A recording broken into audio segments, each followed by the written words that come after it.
Today we're diving into something really strange, something you almost never see, a direct and, frankly, alarming signal coming from the very heart of the Kremlin. Something is clearly happening inside Russia's halls of power, and we're going to try to figure out what it all means. So picture this. On the one hand, you've got the official story we've been hearing for years, right? That Russia is this perfect monolith, totally united, no cracks in society. But then, on the other hand, a senior official just published an essay under his own name in a state journal with this absolutely chilling warning: civil war could break out. Now, this isn't some leak or a rumor. This is a public statement. And that massive contradiction? Well, that's the mystery we're unpacking today. So where did this bombshell drop? It appeared in a state-run journal called Gosudarstva, which literally means the state, in an essay titled "Who Are We?"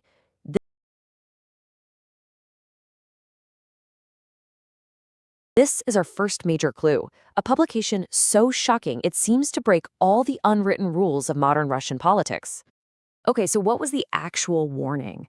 I mean, was it just a vague, offhand comment? No, not at all. He laid out a very specific cascade of threats, where one thing leads directly to the next, with the potential for a total systemic collapse. He calls them Russia's 5 fractures. And these aren't 5 separate problems. He presents them as interconnected threats that, if they're not dealt with, could bring the entire system crashing down. Let's just walk through this domino effect he's describing. It all starts with the risk of civil war. From there, that internal chaos could lead to a loss of sovereignty as the country literally starts to break apart. On top of that, you've got depopulation and a deep, corrosive mistrust in all institutions. All of this, he says, puts the entire political system on the brink of collapse. And the foundation for all of it? This idea of dehumanization, that people have become these passive, easily manipulated consumers, which makes the whole society incredibly fragile. You can see how each crisis is meant to feed the next one. Now, look, the warning itself is pretty wild, but the who is allowed to publish this? That's where this story gets truly unbelievable.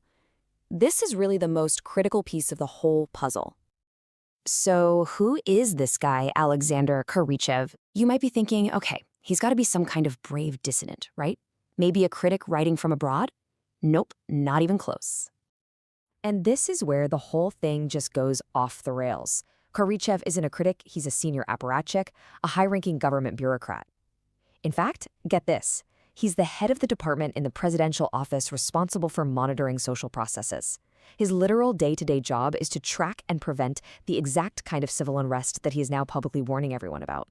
I mean, just let the gravity of that sink in for a second. This wasn't hidden away on some obscure blog. A top presidential analyst attached his name to this warning in an official journal that is required reading for every single regional governor and government ministry across Russia. This was a message sent directly and very deliberately to the entire ruling elite.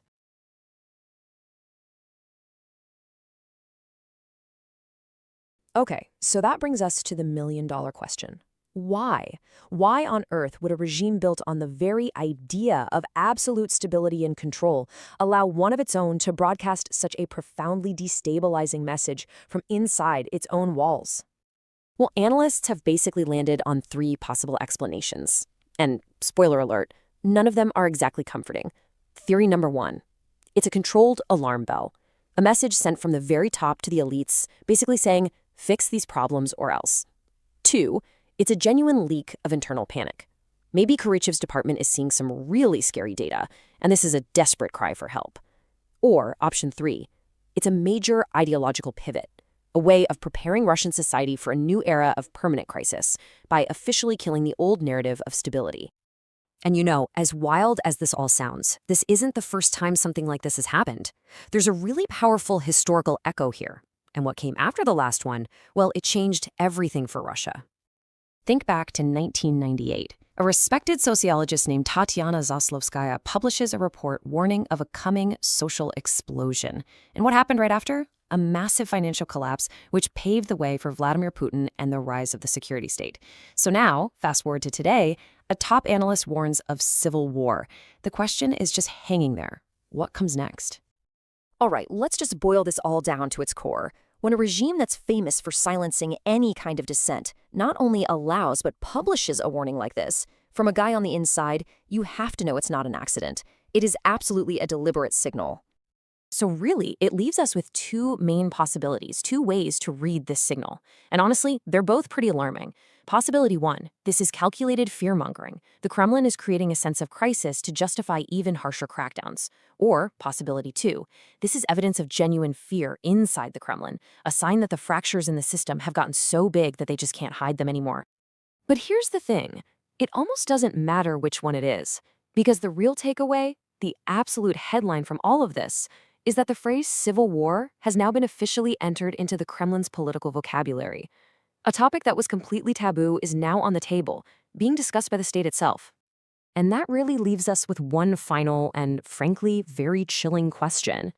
When a regime that has built its entire brand on projecting an image of unbreakable strength and total silence suddenly starts talking about collapse, what exactly is it preparing its people and the rest of the world for?